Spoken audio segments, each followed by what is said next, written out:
this video, you're going to learn your second Gypsy Jazz chord shape, and I'm going to show you how you can use it in 3 different contexts. So it's a multi-use chord, like chord shape number 1. Here we go. Here's the chord shape. And let's learn the notes first. There's 4 notes.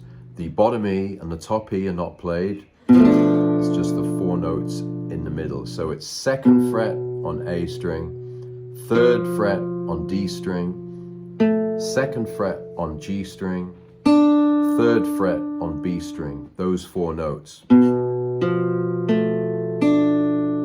B, D, A, D. Now, just like chord number 1, we want to be able to strum through the 6 strings and only hear the 4 notes in the chord. The bottom E is muted by that 1st finger. And the top E is also muted by the 1st finger here.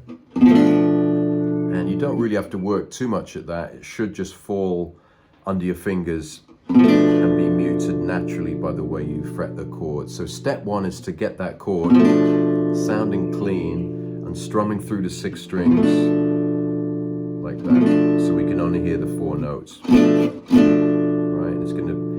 It's gonna be a big part of our La Pompe swing style. It's a real chunky voicing. So let's learn the different contexts. This chord, primarily in Gypsy Jazz, is known as a minor 6 chord, right?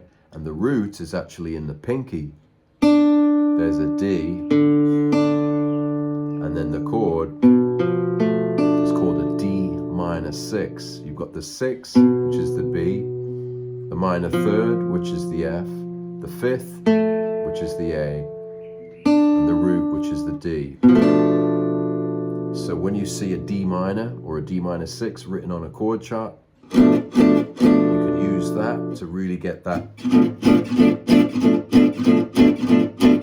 Right, there's it, played conventionally. You've got a real compact, chunky voicing there. So if we wanted to play that chord for E minor, then where's the E? There's E, and then we've got E minor 6 there, right? So we basically learn the chord or memorize it in the main tonalities, like D minor, E minor 6, F minor, G minor 6, A minor 6, right? So that's its first use. Second use is more conventional, like in jazz guitar, you might see that chord as a minor 7 flat 5 or a half-diminished chord. And in a minor 2-5 in A minor, we would go minor chord, minor 2, 5 in A minor. So we go. So that is a minor 7 flat 5. It's actually B. There's the root B. B minor 7 flat 5. So we learned that it's a D minor 6, root in the pinky.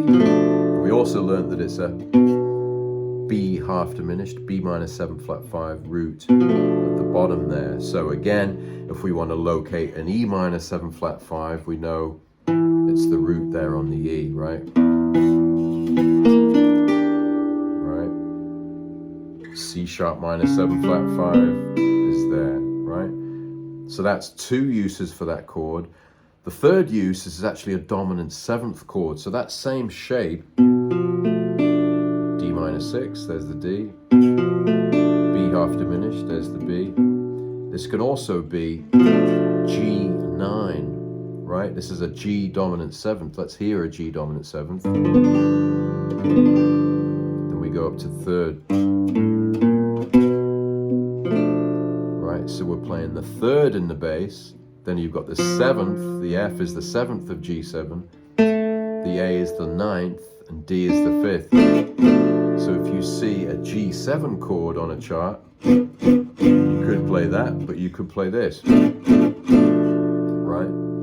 So if we change that to other keys, say we're going to play C7, there's C7 conventional on the 8th fret. But if we look here, the major third, right? We can also use that as a C9. Officially it's a 9 because you've got the 9th fret. And this is a really chunky chord. You can even bar the pinky to get the root in the top.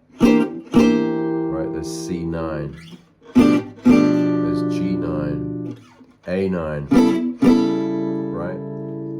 So the most important thing is to get the shape clean, right? So step one was just hear those 4 notes, even when you strum through the 6 strings, and then realize that that chord can be D minor 6, that chord could be B minor 7 flat 5, that same chord could be G9, right? Different context. So that's your second Gypsy Jazz chord. It will come in, you're going to use it in tons of pieces. So get handy with that one. Mark this lesson complete. Let's carry on.